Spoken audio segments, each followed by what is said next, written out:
Bolani uyqu rejimiga to'xtaladigan bo'lsak, kunduzgi soat 1 dan soat 3 gacha bo'lgan oraliqda bolani uxlatish kerak. Bu bolani miya faoliyatiga, bilish jarayonlari yaxshi rivojlanishiga ahamiyati katta bu narsani ta'sir qiladi. Kechki uyquga to'xtaladigan bo'lsak, bola soat 10 da uxlashi kerak. Yosh bolalar ham, kattaroq bolalar ham soat 10 da uyquga yotishi kerak. Buning uchun kattaroq bolaga erta o'qib berish mumkin, bolani cho'miltirish mumkin, bolani sayr qildirish mumkin ko'chaga olib chiqib. Albatta yozda ham, qishda ham bola uxlashdan oldin xonani shamollatish kerak. Ya'ni xonani kislorodga to'yintirib, undan keyin bolani uxlatish kerak. Agar qish fasli bo'lsa, qishda xonani yaxshilab shamollatib, xonani isitib, undan keyin bolani yotqizish kerak.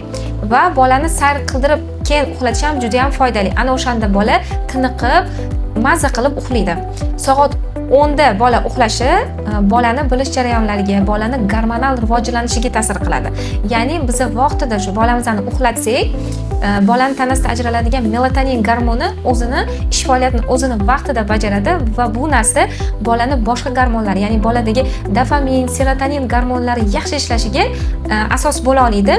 O'shaning uchun ham bolani uyqu rejimini normada, o'zini vaqtida aniq qilib belgilab, bolani o'sha narsaga tayyorlash kerak. Yana bitta narsa, bolani uxlatishdan oldin, ya'ni 1 soat oldin boladan telefon, televizorlarni hammasini olib qo'yib, bola bilan o'ynab, bolaga ozgina vaqt ajratib, chiroqlarni o'chirib, bola uchun sharoit yaratib bersak, bolamiz aynan biz xohlagan vaqtda albatta uxlaydi.